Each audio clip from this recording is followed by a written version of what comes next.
Hello there. Today I will be sharing a comparison of how my vids do on YouTube, TikTok and Instagram. Which platform does them the most justice and pours in them and gives them the most attention. Then I will discuss my understanding of how to make a successful video on these platforms. And in the end, I might pour out my heart about my experience as a content creator. So, first things first. I was waiting in order to get data from 2 videos that I made with a thought in mind that I was thinking who would like this video and how to tweak it, how to tweak my original vision in order to sell it to more people, right? So I considered the actual targeted audience sake when creating these 2 videos. The first one is my meme review of Sin, and we shall see 45% stayed and watched. Average view duration is 15 seconds, which is not too good because the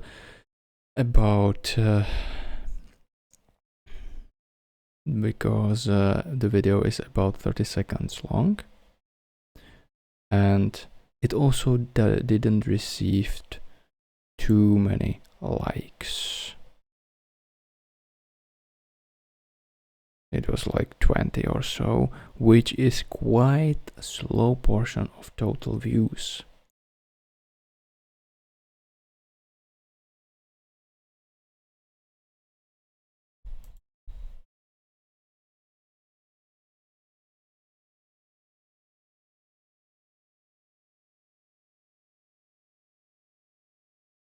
Let's see how it did on TikTok. So we had this metric here, 15 seconds average view duration, and almost everyone watched the hook, and then it started dropping significantly.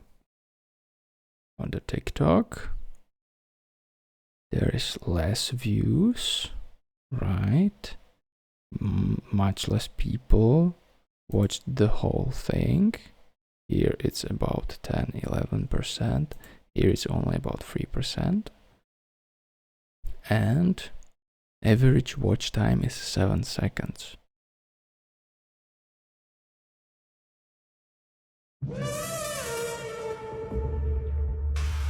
The hook hooked only about a third of people instead of almost everyone on the YouTube. That means that the video is too weak of an attention grabber for TikTok metrics and didn't got too far. It also signifies much steeper attention rate decrease, much steeper decrease in rate of keeping the attention of viewers than on YouTube. So if we compare the TikTok versus the YouTube wins. What's different about YouTube versus TikTok? The TikTok generates much more views per day, and probably the watch time is not too much bigger, about what I've learned at least, because the videos are shorter and I would say on average provide less value. I'm sorry, I would just say that because the TikTok is wired like that. It's wired about shorts, a lot around the shorts, whereas the YouTube has also the long form. Not that I would create long form. On the Instagram, the situation is completely different. This actually spawned here, right? I wasn't looking at it for quite some time, and I didn't have any sort of meaningful views of Instagram. It doesn't seem to be fond of AMVs and edits, and honestly, I have followed few editors, and now none of them shares any of their videos. They might be on TikTok, they might be on YouTube and other platforms out there that I don't even understand and know properly. But on Instagram, none of them shares their videos. Second video. This is kind of like just in order to mention it, because it demonstrates quite well one thing. We have some views here, and most of people watched almost all of it, like 3/4. That's not bad, but hashtag pages, that's interesting. 12.5% only due to hashtags. Channel pages, interesting, on the channel, some views. What? Browse features, okay, someone clicked on it. And shorts feed only 37.5%.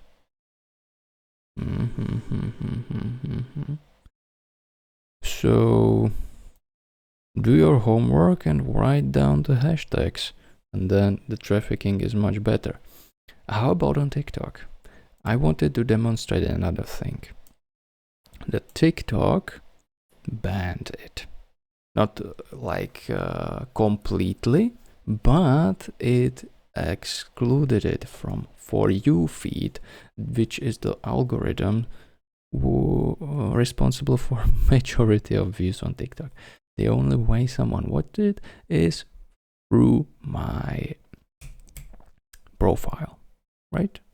And it's because I believe that Elon Musk is smoking in it, and that's not good. It was like community policy violation, because the safety of the content is #1 priority on TikTok, they say.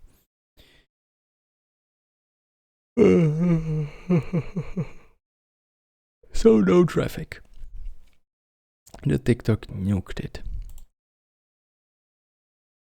The most recent video, and when I think about it, it's probably also one of the most successful one since a year ago.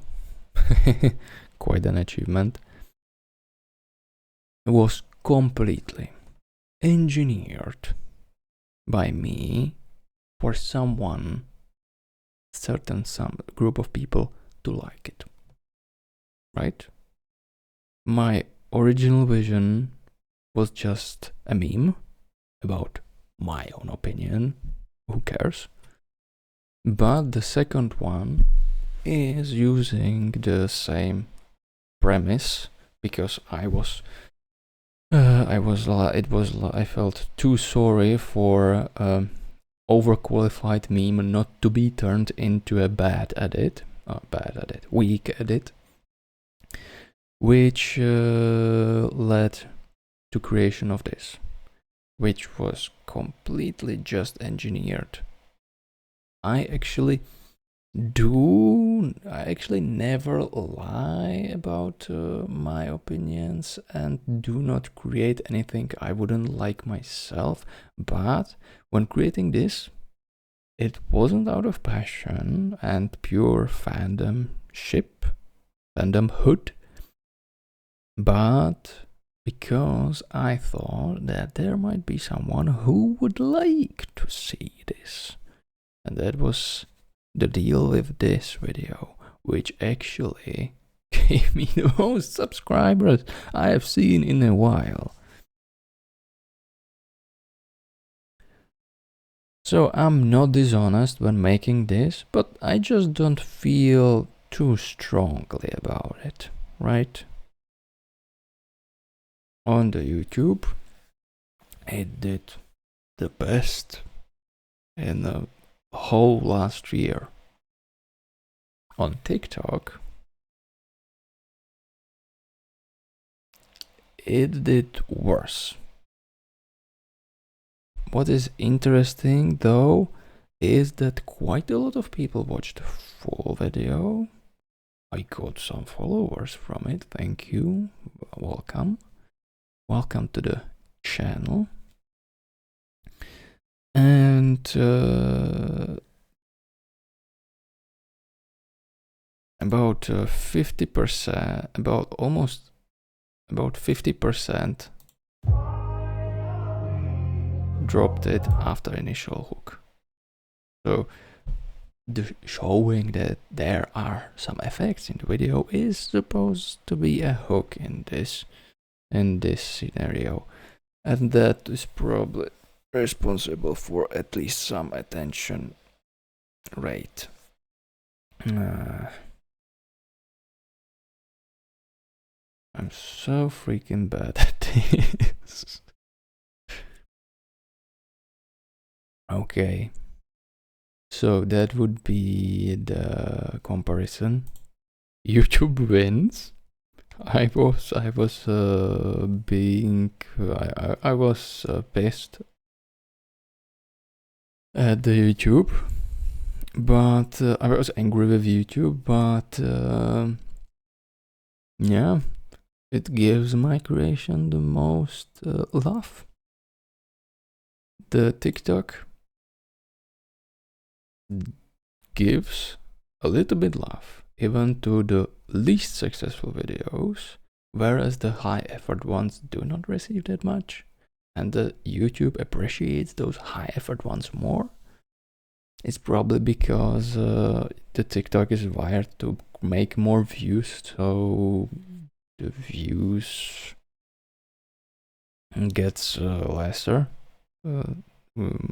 So the views are even on the worst videos, and the Instagram doesn't fucking care about my creation. So that would be a verdict. YouTube is the most forgiving platform. The YouTube is the platform that appreciates the quality the most. The TikTok is the most forgiving platform, and Instagram, I don't fucking know what it wants from me. Probably not what I can provide. Now, I want to speak about what it takes to actually make a video that can be successful. It will be quite a lot of theory because I don't make videos that go viral. I made one and it was outside of my niche and polluted my data and brought me hundreds of subscribers who are not interested in my niche. So that was a fucking mistake. But from drawing conclusions about this video, about that mentioned video, and what I have done in recent times, I have formed an opinion. So,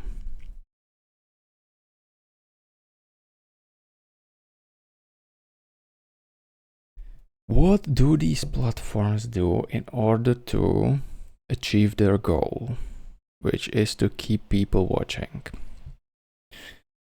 You post video, the platform algorithms tries to serve this video to supposed targeted audience, and if the metrics are positive enough people stay and watch, enough people watch the whole thing, enough people smash like button, and enough people write comments, it keeps on going through the phases. The first phase is YouTube takes the video and tests it on the smallest group possible. If the metrics are good enough, it will present the video to broader audience, bigger group. And if the positive, again, it's positive enough, even bigger group, bigger, until it goes viral. There are supposed views jail, like 100 views, 500 views, 1000 views, 2, 3000, 10,000, 30,000, and then it goes viral or something. And that's quite arbitrary and not from my experience, but what I have seen in the YouTube tutorials. This going through this, how the video goes through phases, determines the video's lifespan, right? Until the lifespan runs out. What it actually is?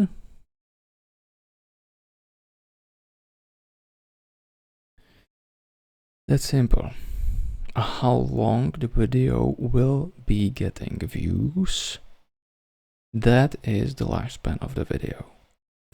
And this aligns with the final goal of the platform, like a YouTube, TikTok, Instagram, which is to keep people watching as long as possible in order to show them as many ads as possible, for which the people and companies who actually fund this everything paid for, right? So it's just a business. Yes, it stands on creativity of creators, but the creators get paid from the YouTube revenue that comes from the ads in between the videos in shorts or during the video itself on long form content. So in the end, it is just a business. Someone who wants to advertise themselves, their products, company, something like that, will pay YouTube for placing a video ad on the videos that are relevant to it. And from this, and according to how much people see the ad, that much money will be distributed among the creators, right? At different niches will lead to showing different adverts, and according what is the niche, the advert is worth more or less. And also understand that when the money from the company which pays for placing the advert on the YouTube is distributed, it is 55% for the content creator and 45% gets kept by YouTube. It's quite a lot of money, I would say, but as it's a business, you need to be good. It's basically made on competition among the creators. How many creators how many creators are worse than you, that higher you are on the food chain, and that more money the creator can get. If they create videos that do not lead to showing well-paid type of adverts, right? If I create a video that does not generate enough money for YouTube to keep, and understand this, I don't get paid because I'm not monetized, but once an ad is enrolled on my video, which happens in the beginning usually, that moment the video is actually generating money for the copyright holder who claimed it. I use videos with the music, which doesn't belong to me and is copyrighted by the original author. If I make an AMV and there are ads in the beginning that will be shown to people, it generates money that is getting split between YouTube and copyright holder. So that is the way how to create a successful video that will do all the good things, getting good views, good attention rate and certain things, but in the end it's all about showing ads to viewers and generate and therefore redistributing money in between the parties that are involved. In my case, some of my videos might generate, so to say, quite some revenue, so to say. That is, but that is split in between YouTube and copyright holder. I'm not in the equation. I'm just someone who is making an advertisement for free, right? Because I'm sharing what I would like to make. And that's why actually I believe the behavior like this is, so to say, tolerated on YouTube. But that's not the behavior that would hit the maximum views. I'm blabbering. I will get into why in a second.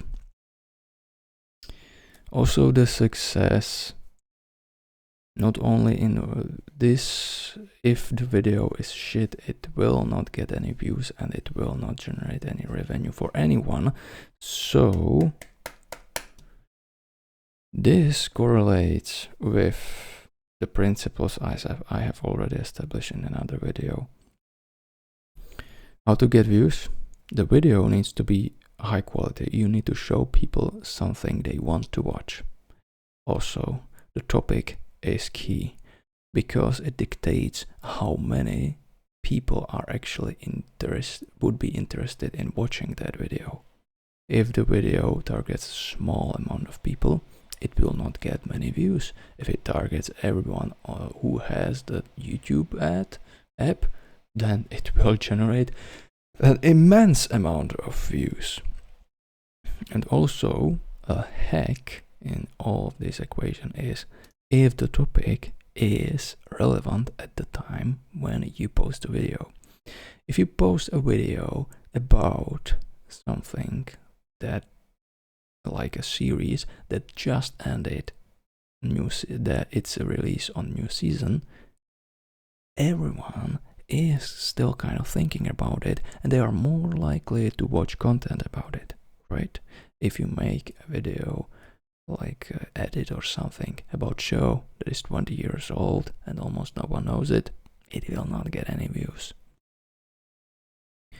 So time relevancy also includes following popular topics, popular trends. To counteract this, there is a YouTube algorithm that is somehow evaluating the video quality, and I think it's according to its reception, right? And also the new changes in the algorithm kind of make it also more fair to smaller creators, but less fair to bigger creators if they are not consistent enough. Let's see how time relevancy or the algorithm actually realizing this video is getting good reception work in reality. So here we have an AMV Skyfall. It's a long form content, therefore I believe if there is a ad before the video starts, the creator has nothing from it. But because it generates a lot of views and it shows this beginning ad to many people, it actually generates some sort of value, that some sort of profit for the YouTube and the copyright holder, which should be the creator of the song, right? AMV creators who post in long form content have, I believe, no money from it unless they use copyright free music and they don't get claimed by the people who own the copyright to the animation used.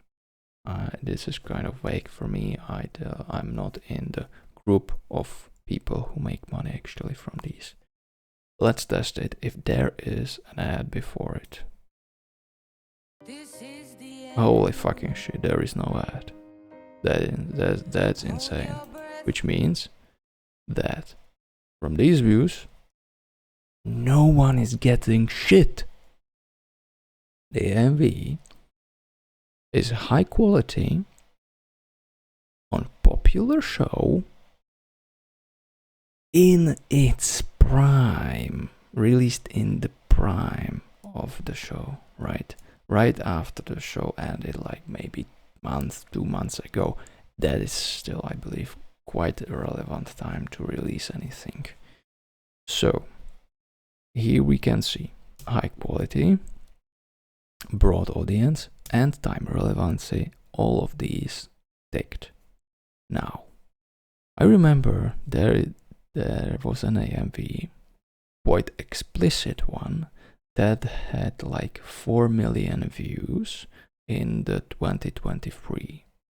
And suddenly this year, when I revisited it, it has 33 million. Why is that? Algorithm. Algorithm tried to feed this video to more people. It got good reception, and therefore it fucking blew up. Insane. It's just insane for me, from my perspective. So it's an 8 years old AMV, right? And it blew up. Why?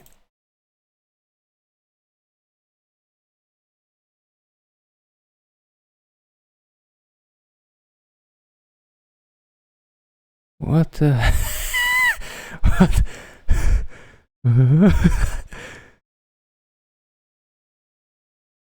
This is quite interesting. 600 views. Okay. This is prime example of what you do not want to do in order to not to confuse algorithm.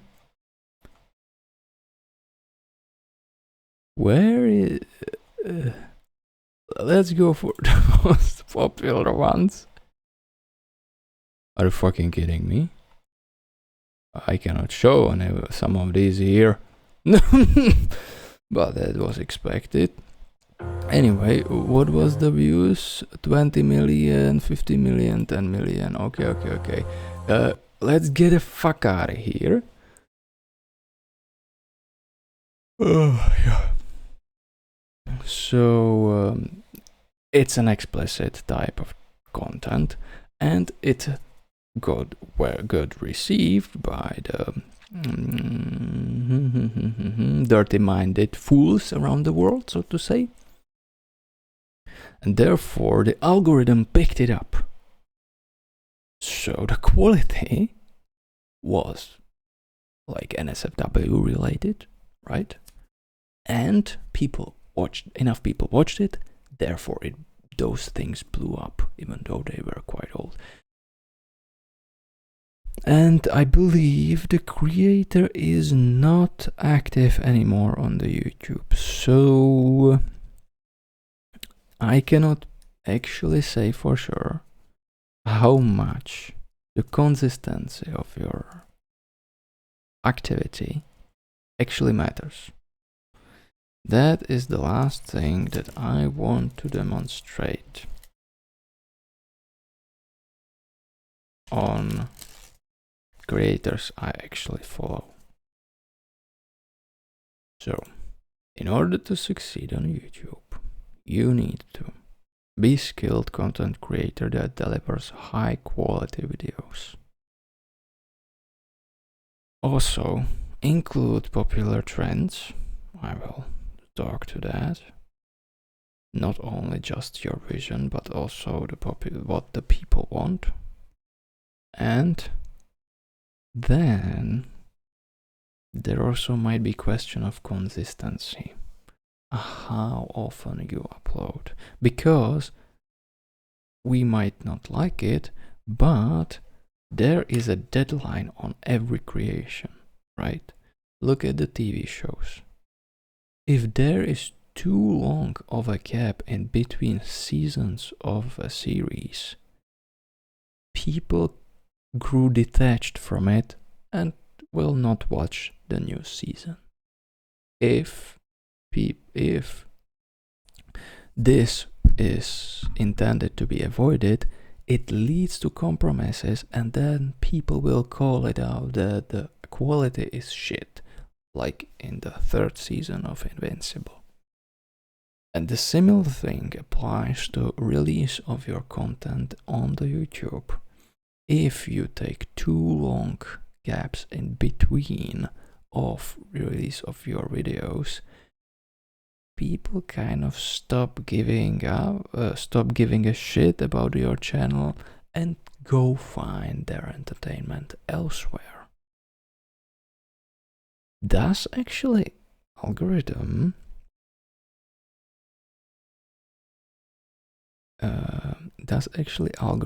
use this variable, consistency in release of the videos? It's supposed to be a balance of all these things. Ideal content creator is highly skilled and delivers high quality content that the people actually want to watch, knows how to get the people's attention, knows the value of popular trends, and is consistent like in any other job.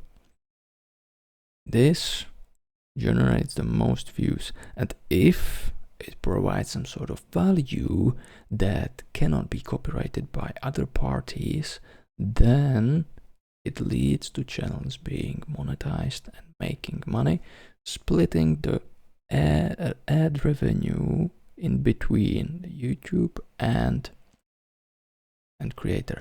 Ad revenue is, I believe, the 55% that goes to the content creator, and those 45% are not like shown in it, right? The true nature of the platform like YouTube is that the big companies who want to advertise their products pay YouTube for showing their products in the ads that run on the videos. If the video gets a lot of views, a lot of people see the advertisement for the said product, and from the total pool, of the money that was paid in the beginning, the adequate portion is cut off and divided in between the platform and the content creator.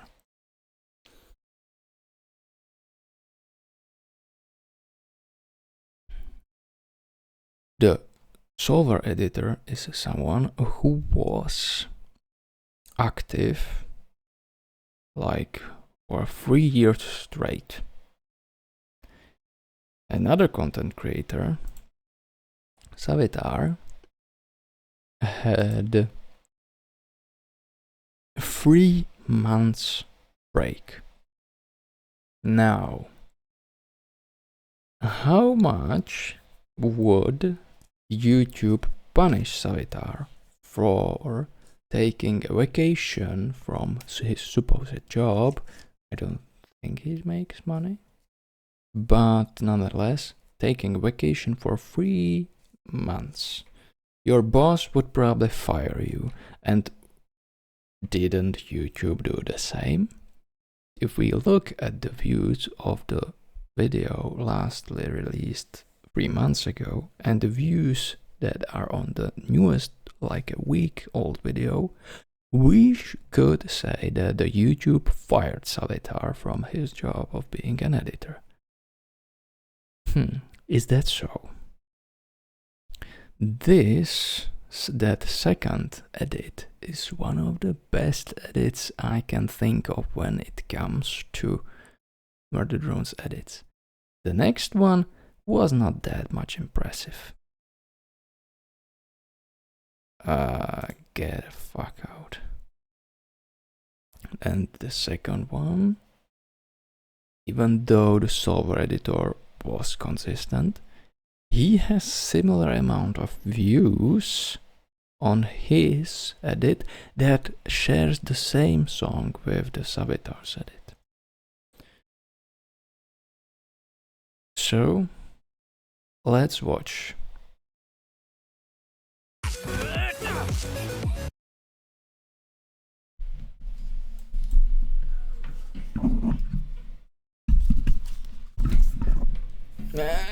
I'm sorry. Fight back! Are you crazy? I said fight back! Stop! What's wrong with you?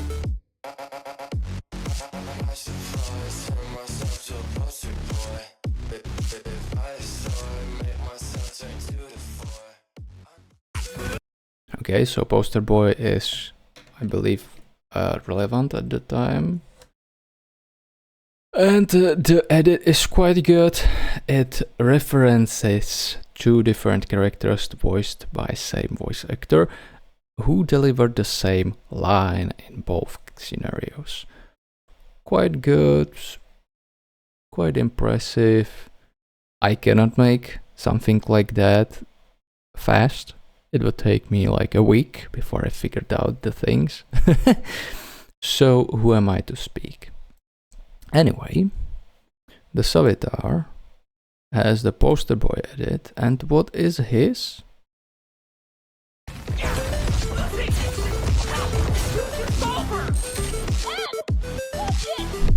must kill her. I didn't. Wait! Please!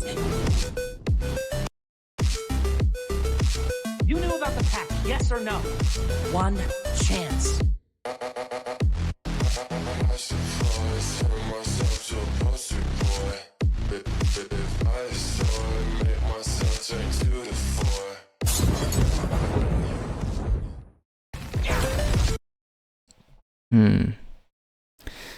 There is big difference.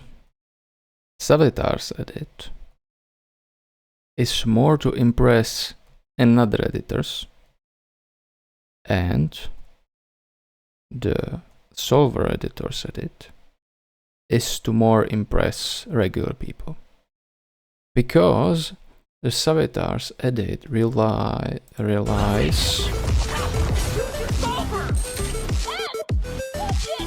You must kill her. I didn't. Wait! on effects, quite numerous of them, You knew about the pack. whereas the point seems to be weak point. On the other hand, I don't know the background of the music. Maybe the music delivers the point, but besides that, everything, it's simply an edit about a character. There is nothing more to it. Whereas the SolverEditors shows the correlation, references in between two different shows connected with a voice actor delivering the same voice line. That's quite clever, and normal person will see that. There might not be that many effects in the SolverEditor's video, but it seems to be more interesting, at least for the first glance. Savitar's edit. Yes or no? One chance. Simply relies on the effects on the cool factor and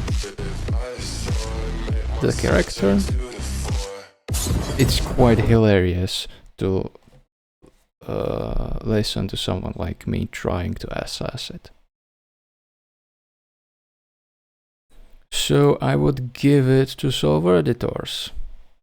Savitar shared that he wants to start small, so this is probably not his best. And also his better videos showcase the ability of flashing out the references in between series or within the series among the quite distant points in the plot. In those videos that got the most views. So, yeah. I just said the Savitar is better than SolverEditor, and even though I don't like him more.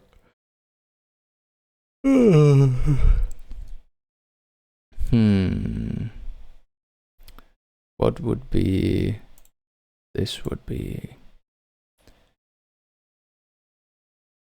Let's go for shorts. Why to speak for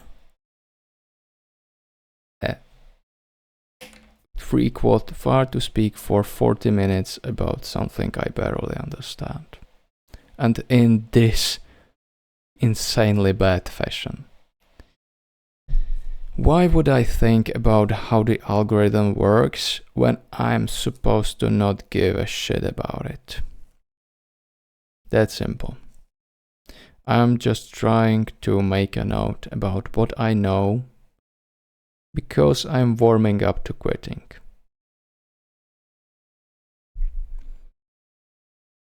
There are two reasons for that.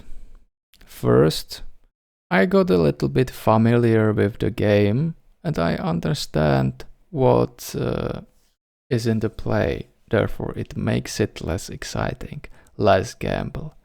And also, I'm hitting a plateau. I'm hitting a wall of the editing prowess, not reaching any further. The progress is slowing down. The second reason, I messed up my type of things in real life, and I may enter the situation where I will not have time for anything else besides what I need to do.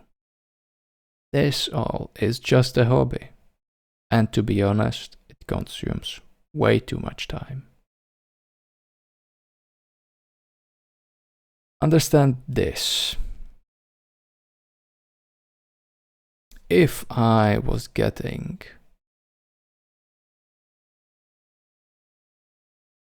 a lot of views, had a lot of subscribers, and maybe even there is a possibility of I heard there is a possibility of making money from edits, but I cannot say for sure. I didn't go down the road myself, and I did not ask big creators. But there might be a chance for it. If I was actually getting paid, the story would be different. On the other hand, I'm not. And to explain you the whole patheticness, if you cannot see it already, is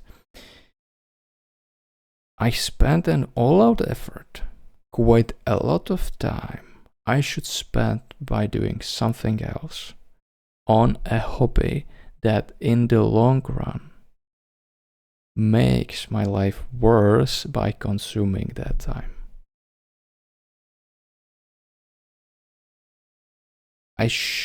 Looking back, this is exactly what it means to be a bad thing for you.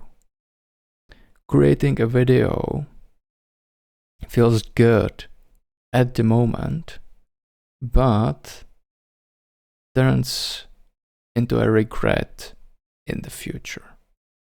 Regret of using your time for it. Yeah. That's the reality. On the other hand, I always thought of making videos as of means to say goodbye to murder drones.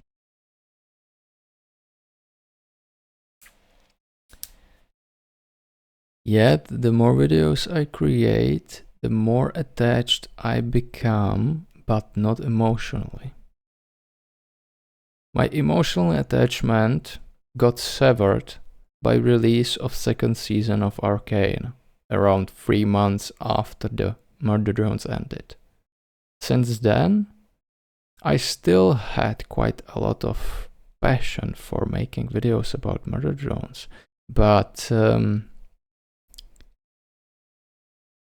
the truth is, now I make videos not because I want necessarily, but because I can. Even though the video quality is not that high, I still made some improvement, and making videos for me is getting easier. It's kind of unlikely for me to quit completely, but it is a possibility.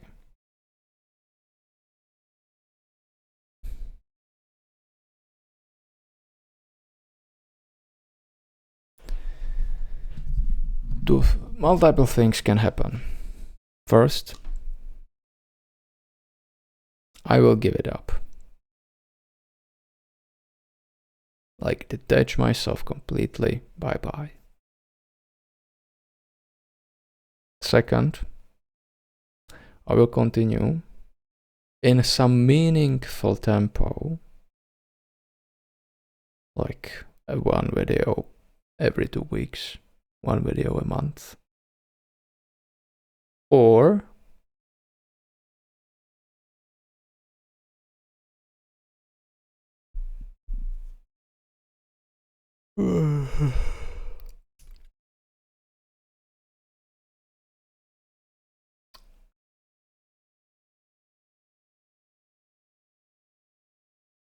I might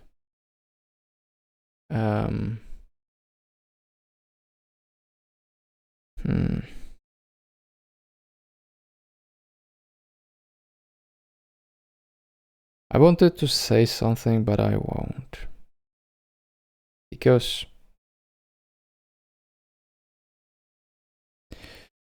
the third option is nuclear.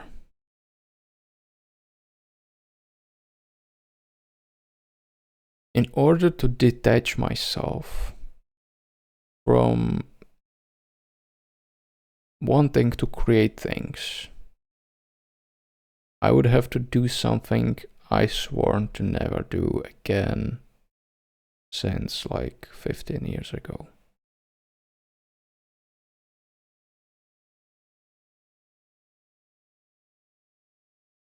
To destroy my creation. Wipe it from the existence.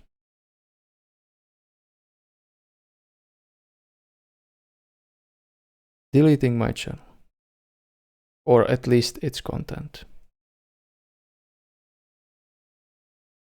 So it's either quitting, continuing in a meaningful way, or nuking it altogether in order to detach myself permanently.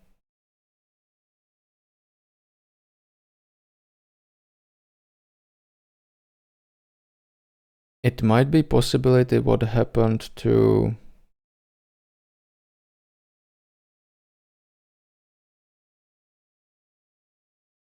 her.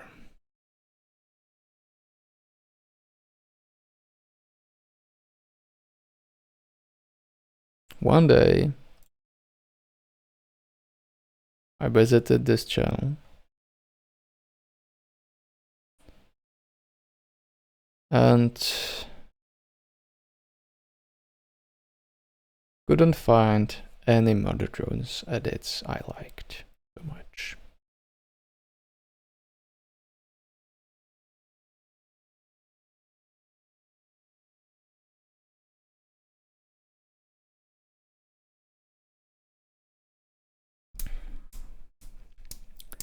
I don't think she deleted them. I think she made them private because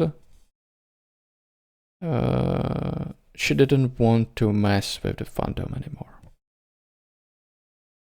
Her goal might be to create videos not from just the murder drones, but from the other niches as well. And if one niche is too strong in your domain, on your channel, it will dictate everything. So in order to avoid that, I myself made quite numerous videos unlisted. 24, 40, 62 videos. Because they are from different niches.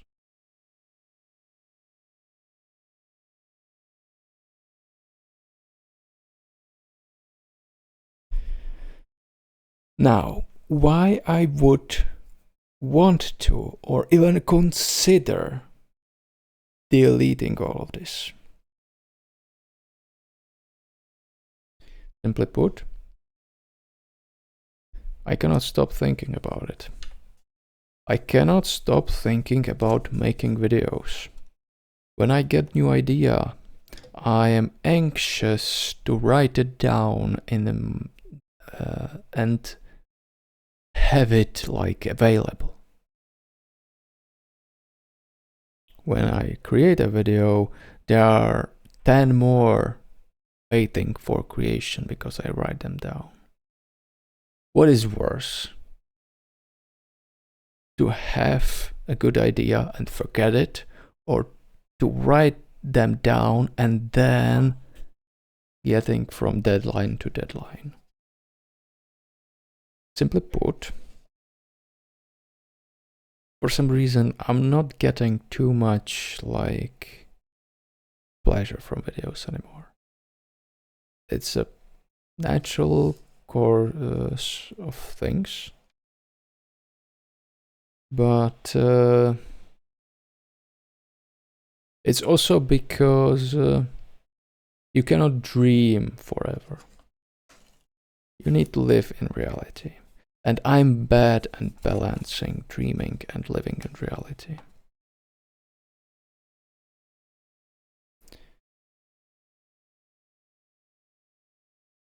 And the like artistic related activity plunges me into daydreaming.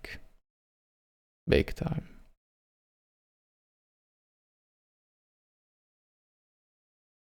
My whole situation from the outside perspective, when I look at it quite critically, is terrible. I try to make content for people I don't understand, the targeted audience, and I don't even have enough skill for that.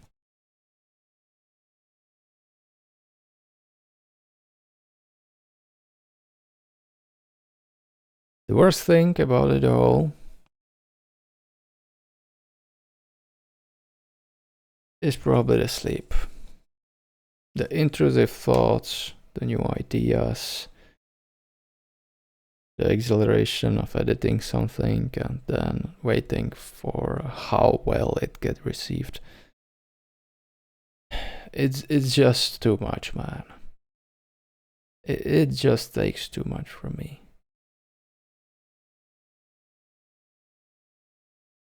Therefore, I would say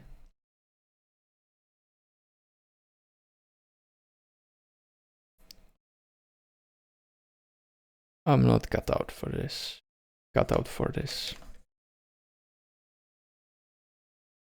On the other hand, it's exactly what happened to me with everything in life. With everything. I always have some aspects good, but other quite terrible in everything. Yes, I worked out for years and I have quite good understanding, but when I was 17 years old I fucked up and I have damaged skin on my hands which causes me pain every time smallest friction happens. Funny thing about that is it's not possible to prove that I'm not just a pussy. But the skin is visibly deteriorating much faster than to other people and of my age, so I'm not completely simulating. And everything is like that. Everything. I'm jack of all trades for multiple things. And that leads to disappointment quite often. On the other hand, I am a fool who is able to detach from any sort of hardship for a moment when doing something I really enjoy. Which is bad for real life survival. So, fun database. Quite a dark origin story, honestly, but sincere one. Transparent, so to say.